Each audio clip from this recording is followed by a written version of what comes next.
Bonsoir très chers téléspectateurs, bonsoir. Nous sommes très heureux de venir partout où vous nous suivez pour votre nouveau numéro du magazine Deadline.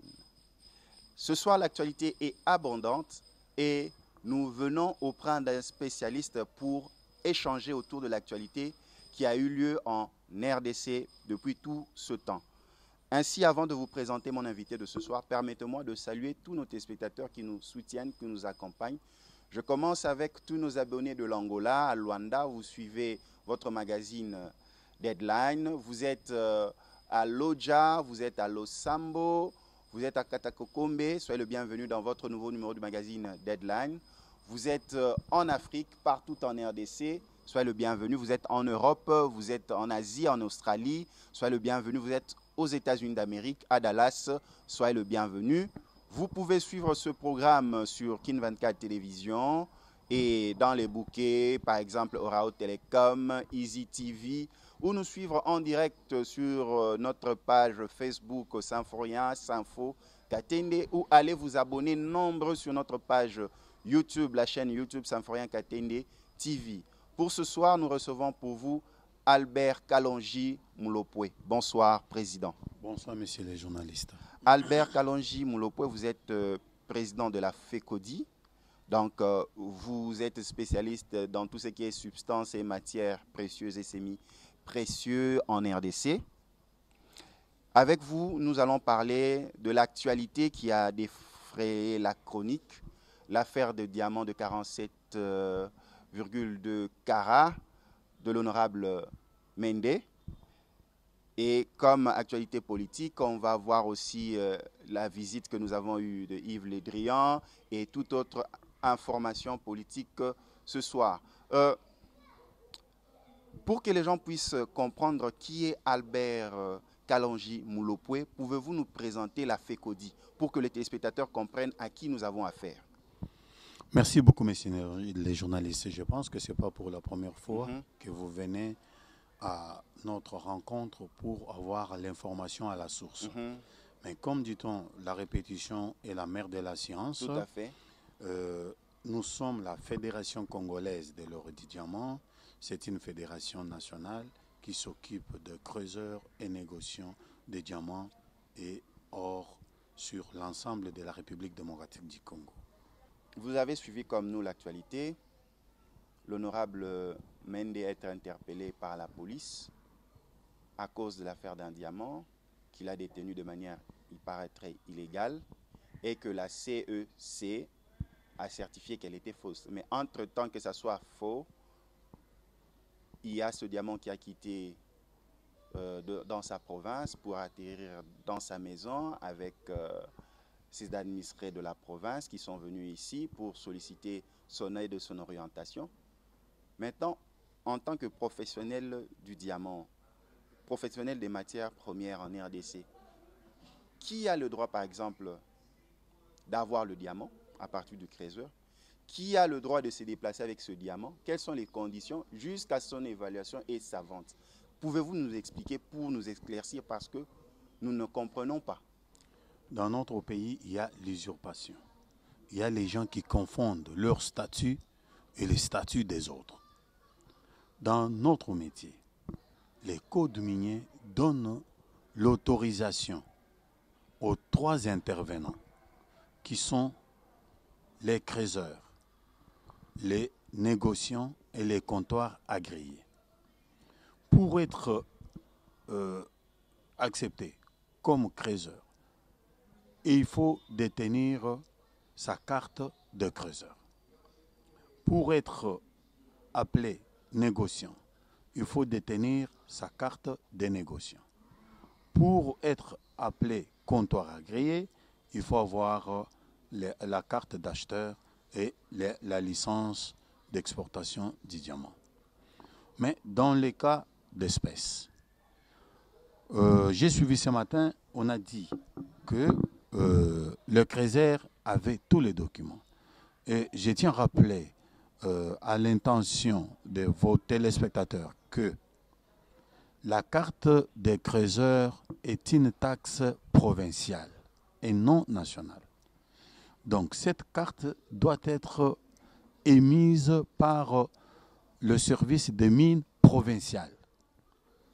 Bon, nous pouvons dire que dans un premier temps, les gens n'avaient pas l'argent. Vous vous rappelez de l'émission que nous avions passée la fois passée? Tout à fait. Nous avions dit que nous sommes contre cette histoire ici des coopératives minières. Puisque si réellement c'était ces diamants, c'était le vrai diamant, ça allait coûter beaucoup de millions. Ça allait coûter aux environs de 10 millions de dollars. Si c'est la couleur DEF, les 3 premières couleurs, D et F, sans inclusion, le diamant clean, ça peut coûter 10 millions de dollars avec le poids de 87 carats, point 2. Alors, moi je ne vois pas comment quelqu'un qui n'a investi peut-être que 50 ou 100 dollars, qui est aujourd'hui, qui raisonne déjà en millions de dollars, et que quelqu'un qui est là, qui n'a fourni aucun effort, puisqu'il est venu à Kinshasa, il a eu les documents des coopératives, il va marcher comme ça sur les gens pour dire non, ça c'est mon diamant, vous restez à l'écart, vous ne vous contentez que de votre salaire. Rappelez-vous de cette émission-là. Nous avons dénoncé ça et nous continuons à les dénoncer parce que c'est l'exploitation de l'homme par l'homme. Alors, ce monsieur, pour peut-être ne pas avoir l'argent au moment de l'exploitation, ils n'ont pas eu la carte de négociation. Je mets en supposition cette hypothèse-là. Ils n'ont pas eu la carte des creuseurs. Mais dès lors qu'ils ont eu leur diamant, ils allaient régulariser la situation au niveau de la province. Donc ça ne devait pas se faire à Kinshasa? Non, jamais. Donc ça ne devait pas se faire à Kinshasa? Non. Là, ils tombent déjà sous le coup de la loi. Et la loi est impersonnelle. Elle est contraignante. Et elle est permanente aussi. Alors nous allons développer tout ça, puisqu'il y a plusieurs matières dans ce qui s'est passé là. On utilise les casquettes des politiciens pour faire n'importe quoi. Non, un politicien n'est pas un commerçant. Un politicien n'est pas un négociant. Un politicien... Bon, nous allons en arriver au fait. Bon, j'étais en train de dire à la genèse comment ça devait se passer. Les documents devaient être régularisés au niveau de l'ODIA. De l'ODIA, oui. Bon, le monsieur qui a pris son diamant pour venir à Kinshasa, il avait le droit de transporter maintenant le diamant dès qu'il était en possession de ce document officiel. Arrivé à Kinshasa, ce n'est pas un politicien qui doit détenir ces diamants-là. Alors si c'est son frère... même si c'est son frère, il ne peut pas... de la famille qui a l'habitude de leur même orienter. y toucher. Parce qu'il a des relations. Oui, il a des relations, mais il peut venir ou rester chez lui. Mais il ne peut pas même y toucher, puisqu'il n'a pas le droit d'y toucher. OK? Et si moi, je vois ce qui s'est passé, on est allé chez le député Mende les dimanches pour l'arrêter. Donc il y avait une flagrance. Et maintenant qu'il y a une flagrance et il y a une résistance, bon, la loi s'impose à tous. Mais quand même, il est député, on ne pouvait pas venir le chercher comme ça parce qu'il a ses immunités. Écoutez, dans les cas d'urgence, il n'y a pas l'immunité. L'immunité tombe. Le procureur qui agit par l'autorisation du président de la République, pourquoi on l'appelle procureur? Il a la procuration du président de la République pour le représenter dans la société. Et lui, il est l'auteur de l'action publique. Et quand on est allé, on a trouvé que royalement, les supposés diamants étaient là. En tant que monsieur, qu'est-ce qu'il devait faire? Aller répondre à la justice, donner ses moyens de défense, et puis on verra le reste. Mais quand il y a eu la résistance, donc il est en porte-à-faux avec la loi. Mais à ce moment-là, la loi s'impose. C'est pourquoi je disais, dura lex, sed lex. Mais alors, qui doit détenir le diamant? Par exemple, qui a le droit, par exemple, de circuler avec le diamant? Et dans quelles conditions on peut se quitter du diamant, par exemple, de Kaboya Kamwanga, de Lodja, de Kabemba, pour venir ici à Kinshasa? Mais qui a ce droit? Oui, on doit donner à un responsable provincial du ministère de Mines garder le diamant ou quoi? Non. Le diamant, c'est une propriété de quelqu'un qui l'a trouvé. Donc, dès qu'il est en possession de ces documents officiels, personne ne peut le contraindre de faire que n'importe quoi. Et il doit détenir son diamant sur l'ensemble du territoire national. Est-ce que ce n'est pas un peu égal avec ce qui était arrivé à M. Ngoï Kassenj? C'est pareil. C'est pareil. Bon, mais pour les cas d'espèce, puisque nous n'avons pas suffisamment de temps, Mhm. laissez-moi éclairer un peu vos téléspectateurs. Allez-y. Bon, le monsieur qui a ces documents officiels doit détenir son diamant sur l'ensemble de la République. Le mettre au marché au moment qu'il veut. Et personne ne peut les contraindre de faire n'importe quoi. Il peut les tester, il peut les garder, sauf les transformer. Les transformer, c'est-à-dire le faire passer à un autre état. Donc, les tailler. Il ne peut pas tailler puisque nous, le code minier, ne nous autorise qu'à exporter les diamants à l'état brut. Mais s'il faut aller dans l'exportation, ça c'est une autre paire de manches. Lui, en tant que creuseur, il ne peut pas exporter. Moi, en tant que négociant, je ne peux pas exporter. C'est lui qui est autorisé à exporter, c'est les comptoirs agréés. J'ai dit, pour la bonne compréhension, qu'il y a les creuseurs, il y a les négociants et il y a les comptoirs agréés. Toutes ces qualités doivent être prouvées par la détention des cartes. La carte de creuseur, la carte des négociants et les cartes de l'acheteur du comptoir. Bon, voilà. Maintenant, pour transporter les diamants, il est arrivé à Kinshasa. Ce qui s'est passé ce matin, j'ai suivi qu'il y a eu l'expertise des centres d'expertise. Oui. On a prouvé que c'était un faux diamant. Oui, selon le rapport de l'expertise d'évaluation et de certification des substances minérales précieuses et semi-précieuses CSE, le diamant de 87 carats que détenait l'honorable Mende est un faux. Oui, maintenant que c'est un faux, mais l'action était déjà entamée. Bon, on a prouvé que c'est un faux diamant, mais on dit dans les droits, je vous dis, moi je suis juriste, bon, dans les droits on dit « Auroro communis factus ius ».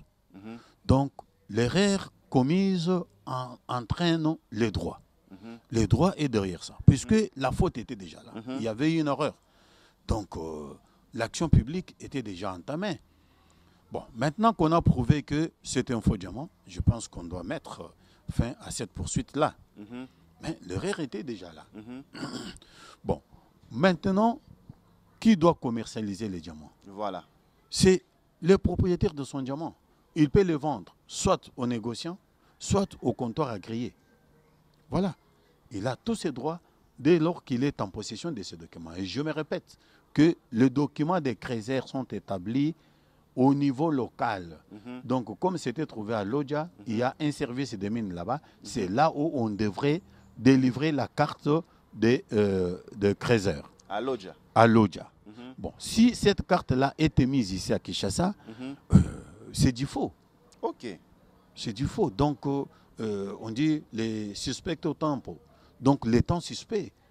On a délivré cette carte-là pour quelle fin? Jamais à Kinshasa, on peut délivrer la carte des creuseurs. Voilà. Mais il y a les hauts responsables du ministère de Mines, de l'État, qui ont quitté l'Odja pour venir s'enquérir de près de cette situation. Et ils ont même accompagné le propriétaire du diamant jusqu'au centre d'expertise. Cela aussi ne montre pas qu'on voulait rechercher la vérité, savoir comment le circuit se passe. Oui, mais s'il y a les responsables de l'Odja qui sont venus accompagner les diamants, ça c'est une autre paire de manches. Je vous ai dit, si quelqu'un est en possession de sa carte de creuseur, d'abord, il a le droit de posséder de son diamant comme il veut. Pas quelqu'un d'autre. Mais c'est une infraction des droits communs. Comment un monsieur qui n'a pas la carte des négociants, des creuseurs ou des négociants, comment il peut détenir le diamant? Si c'est établi qu'il n'avait pas, au moment de du transport, de la possession et du transport du diamant, qu'il n'avait pas les documents l'autorisant de toucher au diamant, ça c'est une infraction. Mais comme c'est un faux, donc en évoluant, on a trouvé que c'est un faux diamant. Et moi, je pense que les dossiers doivent être classés sans suite. Et puis une deuxième Mais question. Dorénavant, les gens doivent se comporter dignement. Il y a la confusion entre le statut. Il y a plein de gens qui sont partis au Parlement pour cacher leurs abus. Mais la justice doit primer. La loi est au-dessus de tout le monde. Le statut du député ne lui permet pas de faire n'importe quoi dans le pays. Hier, on a arrêté les autres pour la flagrance. Mais pourquoi ça doit être le contraire pour lui? Voilà. Et puis il y a cette note-là, quand même le diamant. Comment reconnaître un vrai ou un faux diamant? parce que jusqu'à brutaliser l'honorable Mende. Parce que s'il savait déjà dès le début que c'était un faux diamant, on ne l'aurait pas brutalisé aujourd'hui. Comment reconnaître un diamant? Vous qui êtes expert dans le domaine, parce que Écoutez, les grandes personnes moi qui je ne passent à la comprends pas télévision, les pourquoi gens j'ai dit crient de gauche à droite et après on c'est un vous dit que c'est un problème, faux diamant. c'est un problème des droits communs. Pourquoi on amène tout dans la politique puisque c'est un politicien? Ça, c'est pas vrai. C'est pas vrai. On l'a pas. Si on l'a brutalisé, ça nous condamnons, puisque il faut quand même que la dignité humaine soit respectée. Et je vous ai dit que dans les cas de flagrance, même vous, vous pouvez arrêter. Le procureur général de la République, qui est le numéro 1 de l'action publique dans le pays, qui agit par procuration, la procuration lui est donnée par le président de la République, et il a siégé à travers tous les territoires nationaux. Mais avec quelqu'un qui a des immunités, on doit avoir une autre procédure. Il n'y a pas l'immunité en cas de flagrance. Vous trouvez un député en train d'injurier les gens sur la rue, vous l'arrêtez. Ça, c'est une flagrance. Vous avez le droit de l'arrêter. Moi aussi, tous les citoyens. Vous trouvez un député en train de battre quelqu'un sur la rue, vous avez le droit de l'arrêter, de le maîtriser, l'amener devant la justice. Là, il n'y a pas l'immunité. Vous trouvez un député en train de violer, vous l'arrêtez, il n'y a pas l'immunité. Ça, c'est la flagrance. À ce moment-là, c'est l'action publique qui est entamée. Et les yeux du procureur général de la République, c'est toute la société congolaise. D'accord. Voilà. Maintenant, comment reconnaître un diamant pour éviter dans l'avenir de telles aventures? Les gens se promènent de gauche à droite avec un faux diamant pensant que c'est un vrai. Oui, mais vous vous rappelez de l'émission que nous avions passée la fois passée? Je vous ai dit que vraiment, c'est une grâce pour le peuple kassaïen. Puisque moi, je me demande, quelqu'un qui sort de sa famille, il va prendre la petite pierre de diamant qui ne pèse... Il y a des 0,0 dans les diamants, les tamis 0,0. Et quelqu'un va fouiller là-bas pour trouver qu'il y a la pierre de 0,0 qui est un diamant. Ça, c'est la grâce. La grâce divine. Donc ça, là, tout le monde doit prier pour reconnaître le diamant. Donc on devient tous chrétiens, pasteurs, évangélistes, prêtres. Ça, je ne dis pas ça. Si je rentre dans la Bible, je vais dire c'est les pierres précieuses dont le Créateur a caché aux docteurs et aux autres pour révéler à ceux qui l'aiment. Là, on sera en difficulté, on ne saura pas comment, parce que je peux avoir une pierre, je veux dire, Monsieur Albert Moulopoué, est-ce que ça c'est un diamant? Oui, mais nous allons commencer par la genèse. Vous avez dit comment reconnaître un vrai diamant au faux. Oui, oui. Je vous ai dit tout d'abord, c'est la grâce divine, mais en évaluant le diamant, il y a deux structures. Le diamant a la morphologie. Quand vous le mettez dans l'eau, il absorbe d'eau. Il fane. S'il fane, ça, ce n'est pas un diamant. Ça, c'est un faux diamant. Mais quand c'est un vrai diamant, même s'il est dans l'eau, il fait sortir l'éclat dans l'eau. Donc, c'est une pierre très, très dure. On l'appelle la dureté 10. Il n'y a pas une pierre qui a la teneur plus que le diamant. Le diamant ne peut être taillé que par un autre diamant. Pas une autre matière première. Même les scies qu'on taille avec les diamants, c'est fait à base des diamants. Les diamants industriels, bien sûr. Alors, la teneur des diamants est très forte que aucune pierre ne peut s'approcher d'elle. Donc, ça brille comme un miroir dans l'eau. Oui, ça brille. Il y a un appareil testeur des diamants. Quand vous faites piquer, puisque vous m'avez pris à pied levé, j'ai l'appareil ici avec moi. Ça, c'est d'une manière scientifique. Quand vous piquez l'appareil, il va jusqu'à la teneur du diamant. Donc, il passe de vert. Tout d'abord, l'appareil est rouge, la lumière est rouge. Elle passe jusqu'à la lumière verte. Donc là, c'est un diamant.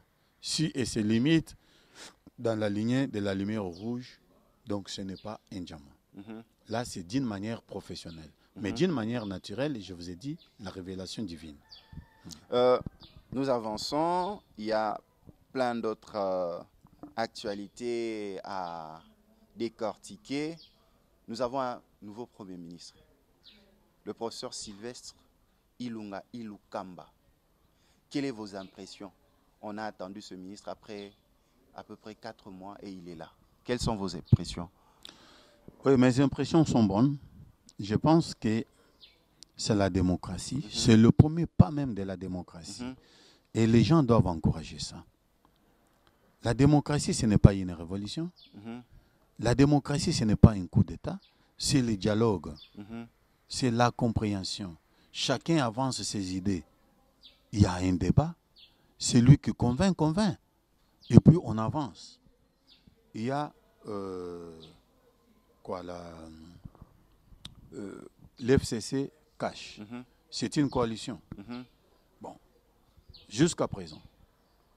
Et je vais revenir un peu plus loin parce que j'ai dit qu'il y a les gens qui se sont cachés dans le Parlement pour couvrir leurs méfaits, leurs abus.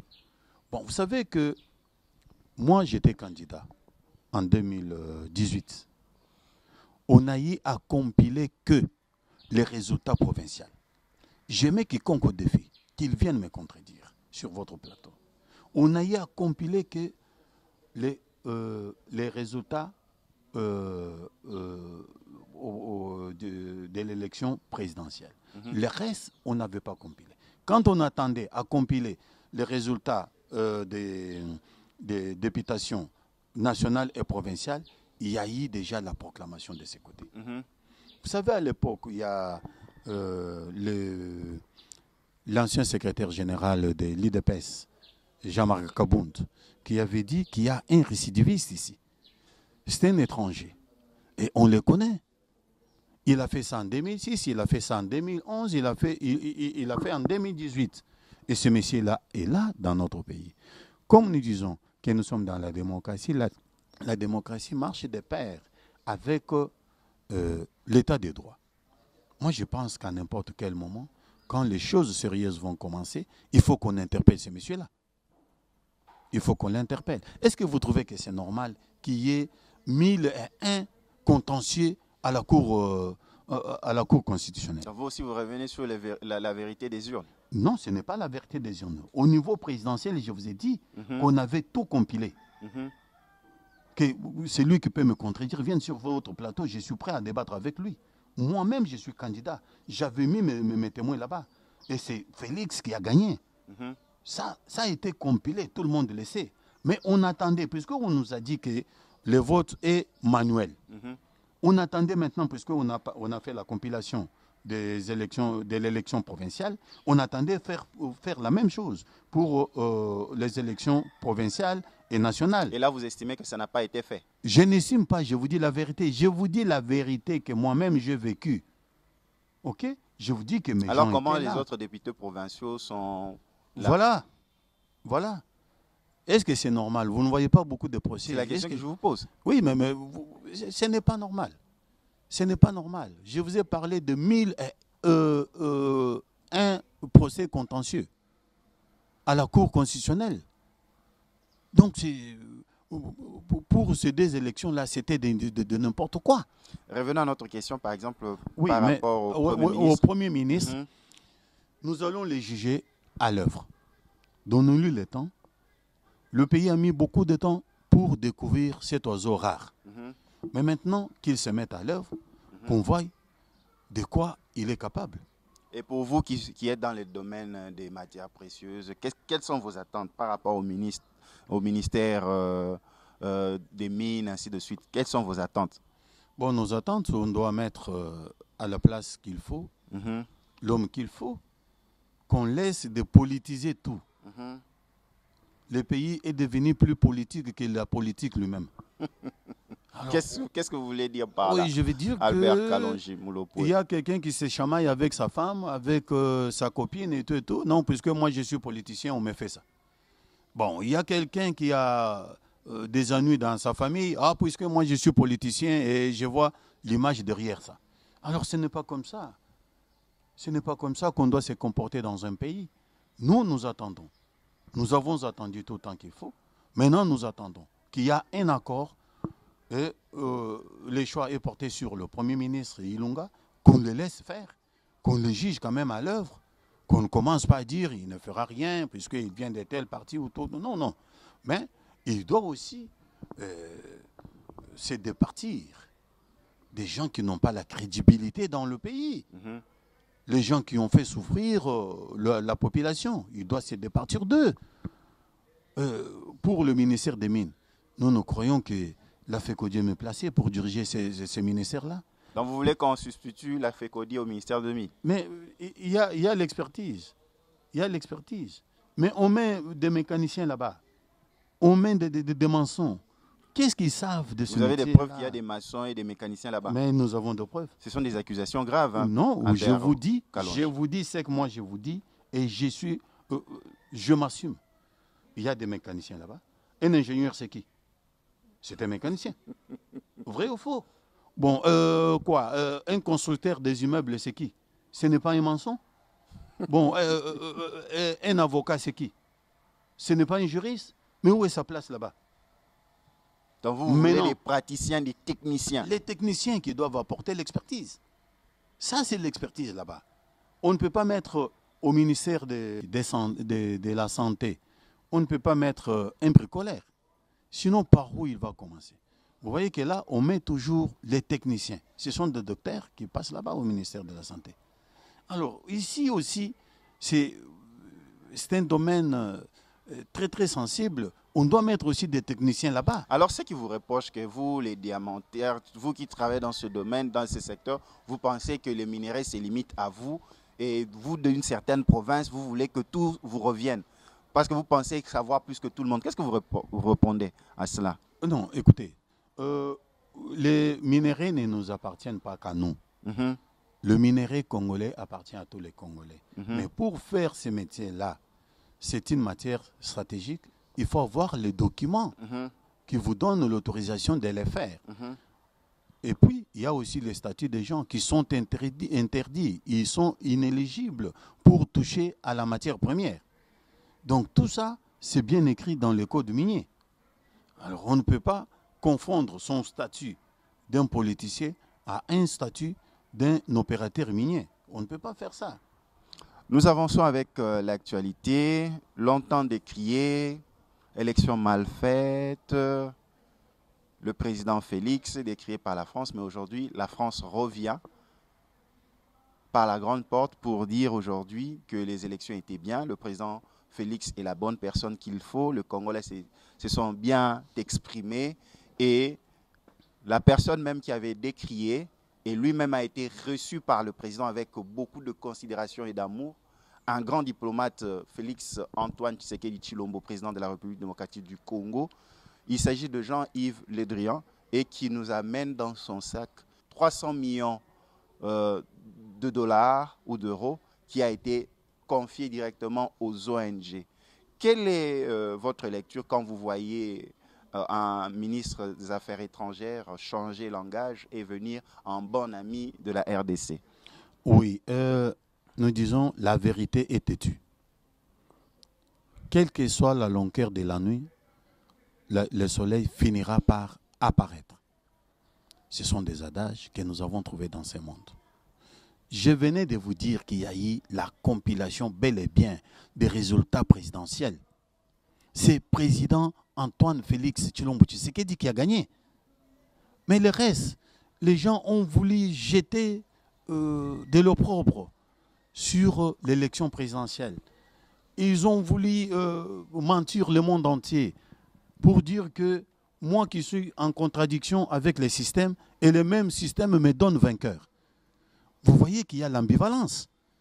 Vous commencez par combattre la machine. Il ne faut pas aller aux élections avec cette machine-là. Quand vous entrez dans l'urne, il faut écrire à votre propre papier et mettez dans l'urne.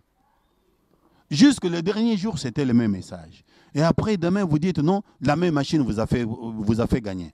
Vous ne voyez pas qu'il y a l'incohérence dans les raisonnements. Vous ne voyez pas qu'il y a l'ambivalence. Alors, ça, ce n'est pas normal. Maintenant que tout le monde a reconnu que légitimement, Antoine Félix Tshilombo Tshisekedi a été élu avec la majorité écrasante, alors, qu'est-ce qu'il peut faire? On dit qu'il n'y a que des imbéciles qui ne changent pas. Mais ils sont des messieurs. Ils ont découvert la vérité, ils marchent avec la vérité. Voilà. Dans ses propos, des crispations réalisées, les prisonniers d'opinion et prisonniers politiques ont été libérés, Moïse Katumbi qui revient au pays, l'état de droit qui s'installe, les 100 jours, les activités visibles. Est-ce ces actions réalisées en peu de temps qui ont milité en faveur du président Félix Tshisekedi? Oui, mais vous avez bien dit. Qu'est-ce que moi je peux dire là? Je ne peux que sourire, puisqu'il n'y a que des aveugles qui ne voient pas. Mais les aveugles aussi peuvent palper, puisque ce sont les œuvres vivantes. Ça, c'est la démocratie, c'est l'état des droits.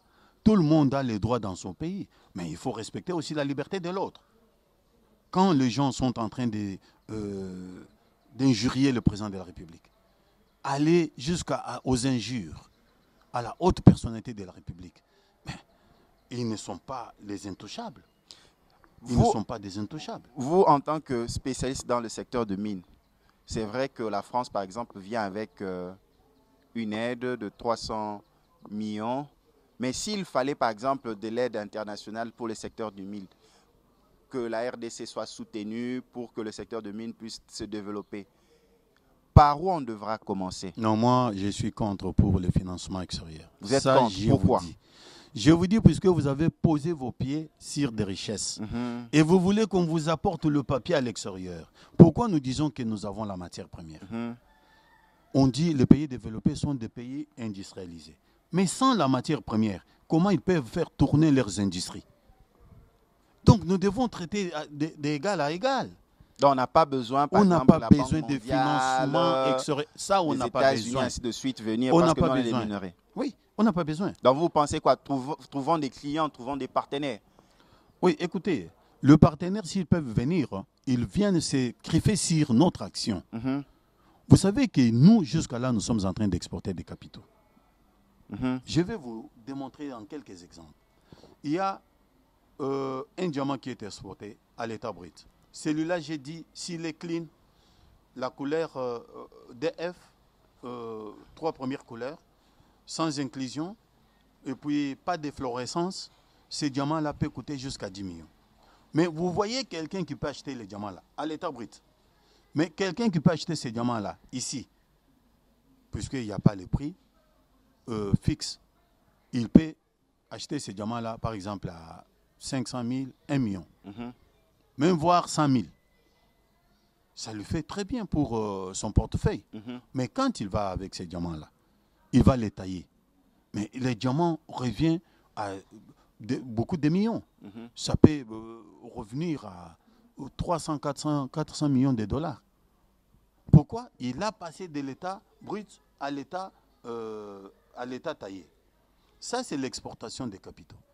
De deux, les gens qui ont des industries de taillerie de diamants à l'extérieur, mais c'est de l'emploi que nous leur avons donné. Et pourquoi nous, qui sommes les propriétaires de notre matière première, on nous oblige d'exporter les diamants qu'à l'état brut? Pourquoi? Pourquoi nous ne pouvons pas les transformer ici dans le pays? Nous avions parlé avec vous la fois passée qu'il y avait l'usine de taillerie à Kanang. Pourquoi cette usine-là a été fermée? On nous dit que nous ne sommes pas éligibles pour certifier les diamants taillés chez nous. Nous devons que vendre à l'état brut. Donc il y a un club de gens qui ont séquestré le métier pour certifier, délivrer un certificat de taillerie de diamants. Il faut que ce soit eux, pas un autre pays qui vient entrer dans ce club-là. Prenons le cas des cobalt. Vous savez, le cobalt, quand il part à l'état brut, mais quand on le transforme, il y a plusieurs minerais qui sortent là-bas. Mais voilà comment nous sommes en train d'exporter des capitaux. Et nous sommes en train de tourner même les industries des autres. Et nous-mêmes, nous restons dans la précarité. Alors, c'est une façon de réfléchir autour de la question, nous mettre autour de la table, avoir du respect réciproque, échanger un peu sur la question. Nous ne sommes pas des pauvres. Nous sommes le pays riche avec la population pauvre. C'est la contradiction totale. On nous dit que nous sommes même le paradis sur la terre. Combien de minéraux nous avons dans ce pays? Et pourquoi nous devons être dans la précarité, dans la pauvreté? Et pourquoi nous devons attendre la manne qui vient de l'extérieur? Or, la matière première provient de chez nous. Voilà. Nous avançons. Vous êtes aussi opérateur économique par le diamant. On parle d'intégration régionale, renforcer les liens économiques, politiques entre États de la sous-région. La Banque africaine de développement, depuis un temps, a initié un projet et proposé à l'État congolais, congolais de la RDC et ceux de Brazzaville pour jeter un pont entre les deux capitales les plus rapprochées du monde, Kinshasa et Brazzaville. Comment trouvez-vous ce projet d'intégration régionale? Est-ce l'avantage pour nous? Parce que déjà, les Né-Congo sont pas d'accord par rapport à ce projet et d'autres politiques qui s'élèvent pour dire que ce n'est pas une bonne idée, tandis que la Banque africaine de développement trouve là une opportunité pour la RDC. Et ce projet ne date pas d'aujourd'hui, ça date d'antan, même lorsque le président honoraire, le sénateur à vie, Joseph Kabila, était aux affaires, ce projet avait déjà été initié.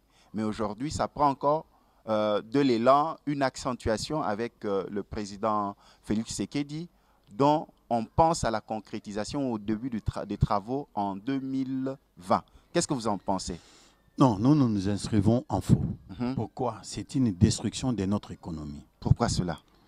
Puisque les gros bateaux qui ne peuvent pas entrer dans le fleuve, le paquebot, accostent à Pointe-Noire.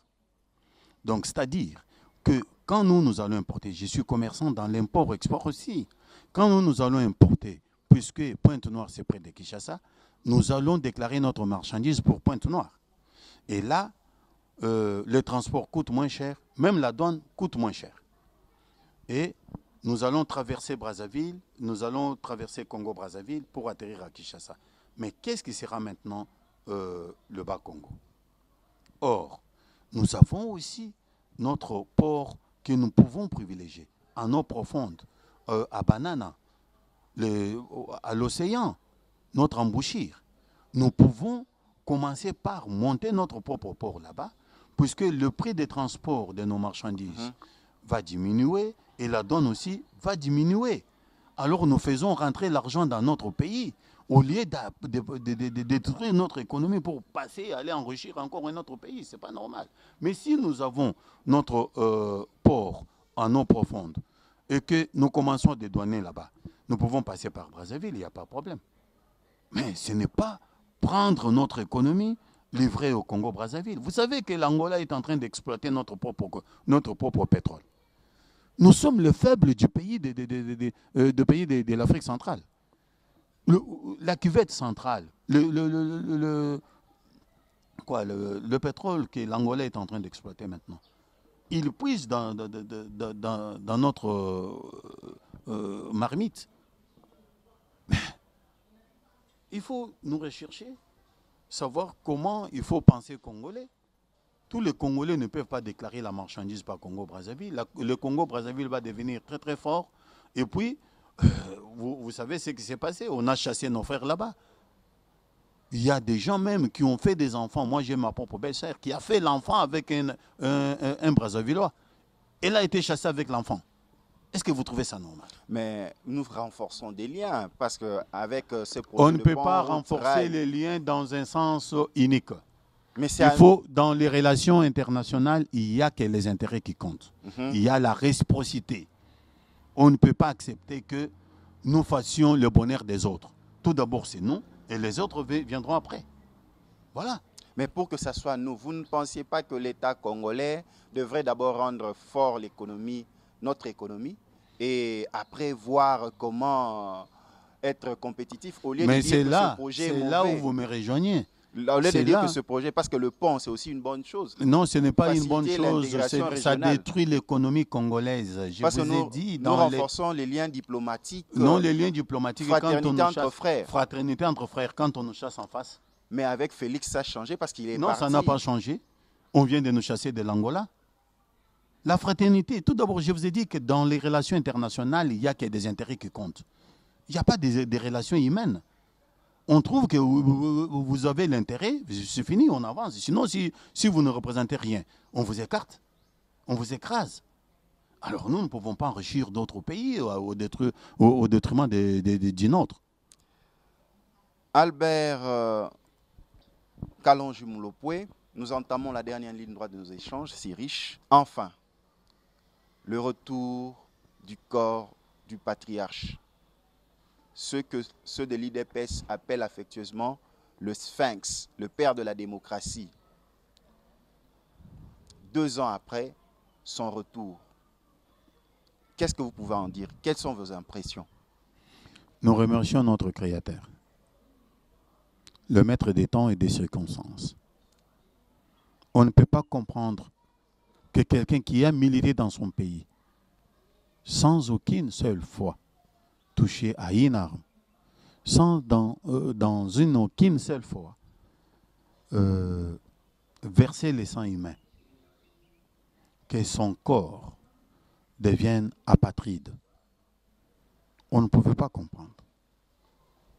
Et nous remercions notre Dieu qu'il vienne dans la terre de ses ancêtres, que nous l'enterrions avec honneur et dignité. Il s'est battu pour ce peuple. Il est mort pauvre. Pourquoi, vous savez, il est mort pauvre? Puisqu'il n'avait pas besoin de biens matériels. Lui, c'était le peuple d'abord. C'est comme ça que je vais vous poser la question. Que représentait pour vous, ou que représente pour vous l'image de Étienne Tshisekedi Moulumba? Ça, les gens comme ça, les personnalités comme ça, ils sont rares. Ils viennent par siècle. Puisque voir quelqu'un s'oublier au profit des autres, c'est comme Jésus qui a dit, il n'y a pas mieux que donner sa vie pour les autres. Il s'est oublié. Vous voyez sa parcelle à limiter? Vous voyez son bureau où il travaillait? Il a compati. Il a porté à bras le corps la misère du peuple congolais. Pour lui, c'est les Congolais d'abord. Le peuple d'abord, sans distinction, sans discrimination. Et nous devons lui rendre les honneurs qu'il mérite. Voilà tout ce que moi je peux vous dire. Et nous sommes émis à cet instant ici. Nous allons nous incliner devant sa mémoire et nous ne cesserons jamais de repasser là-bas pour mettre des fleurs sur sa tombe. Et aujourd'hui, le peuple congolais, par exemple, s'il devait s'imprégner de son combat, de sa lutte, qu'est-ce qu'ils doivent garder en mémoire? Lui qui est le père de l'actuel chef de l'État congolais. Oui, mais ce qu'ils doivent retenir dans leur mémoire, c'est l'implantation de la démocratie. Depuis que nous avons accédé à l'indépendance jusqu'à aujourd'hui, 60 ans presque, il n'y a jamais eu une passation du pouvoir pacifique et un ex-président en vie. Toujours, il y a eu les gens qui se sont cramponnés là-bas, qui voulaient s'éterniser au pouvoir, les gens qui ont fait des choses, Et maintenant, nous remercions aussi le président sortant. Jeune qu'il est, il a accepté de sortir de la gestion du pays pour ne pas déverser le sang de ses frères. Là, vous parlez de Joseph Kabila. Oui, le président honoraire Joseph Kabila Kabange. Et nous remercions aussi le président entrant, notre frère. Et je vous rappelle que c'est moi qui ai fait sa campagne à Chikapaville. C'est moi qui les ai transportés et deux avec le président Vital Kamerhe à bord de ma Jeep. Et ce que nous avions fait à Chikapa, c'était de ma propre poche. Je l'ai fait puisque j'ai croyé en l'homme. J'ai croyé en cette victoire. Et le président Félix doit aller de l'avant. L'opposition est constitutionnelle. Les opposants font leur travail. Qu'est-ce que je dis? Les opposants font leur travail. Et le gouvernement doit diriger le pays. Mais nous attirons l'attention des gens qui se plongent dans les médisances, dans les injures. Et ça, ce n'est pas la démocratie. Encourageons ce qui est déjà là, la passation pacifique du pouvoir, 2023, c'est pas loin. On va aller des gens dans cet élan-là. Vous avez dit ici, le président sortant est un sénateur à vie. L'autre aussi, s'il fait son premier mandat et que le peuple le renouvelle sa confiance, il fait un deuxième mandat, il sera aussi le sénateur à vie. Vous ne voyez pas que c'est une grande chance. Il y a les gens qui ont attendu ce moment ici pour vivre la passation du pouvoir entre les deux présidents. Ils ne l'ont pas vécu. Et moi, je vis ça de mes propres yeux. Ce jour-là, je ne pouvais pas vous dire comment j'ai été content. Et quand j'ai vu mon président en train de perdre l'énergie, j'ai dit à mon Dieu, Dieu, aidez-nous. Vous nous avez donné et donnez-nous jusqu'à la fin. Puisque ce que vous pouvez donner, ce n'est pas éphémère. Voilà. Albert Kalonji Moulopoué, c'est déjà la fin de notre entretien. Qu'est-ce que nous pouvons retenir de votre passage dans ce nouveau numéro de votre magazine Deadline? Merci. Ce que nous pouvons retenir est que nous sommes dans un pays de droit. La loi est impersonnelle. La loi est contraignante. Je disais dura lex, sed lex. Et puis, comme c'est un faux diamant, au lieu de faire trop de problèmes autour de la question, maintenant, il n'y a pas l'objet matériel. Il n'y a pas l'objet matériel. Donc, un faux diamant qui n'a pas la valeur commerciale. Alors, qu'on laisse tomber cette histoire-là, qu'on avance. Qu'on avance au lieu de créer des petits pépins de gauche-droite. Et que l'Assemblée générale, le Parlement, sache aussi se comporter dans un pays de droit. Ce n'est pas un problème de droit commun qu'on doit amener à l'hémicycle et commencer à donner des déclarations pour contredire les droits. Non. Et même ont voté la loi, et ils ont dit la loi s'impose à tout le monde. En cas de flagrance, pas d'immunité. Ils savent tout ça. Alors que nos politiciens ne mélangent pas des choses. Il y a un droit commun, c'est un droit commun, la poursuite est là. Il y a un droit, il y a un politicien, là il a son immunité à l'hémicycle, ses votes et consorts, personne n'est pas allé les déranger. Mais s'il s'agit d'un droit commun, qu'on laisse la justice faire son travail. Et maintenant qu'il n'y a pas l'élément matériel, comme je venais de dire, qu'on laisse tomber cette histoire-là, qu'on avance dans les pays, qu'on pense comment il faut reconstruire notre pays. Albert Kalonji Moulopoué, merci d'avoir participé à ce numéro de Deadline. C'est moi qui vous remercie toujours pour la peine que vous vous donnez pour avoir la bonne information. Merci à tous nos téléspectateurs que vous avez suivis. Si vous avez manqué ce rendez-vous ce dimanche soir à 22 h sur Kin 24 Télévision, rattrapez-vous le jeudi à 14 h juste sur Kin 24. Quant à moi, je vous dis merci, à la prochaine, soyez bénis. Et pour tous ceux qui veulent passer sur ce plateau de Deadline, partagez votre analyse politique ou droit de réponse, vous êtes le bienvenu. Quant à moi, je vous dis à la prochaine, soyez bénis, ciao.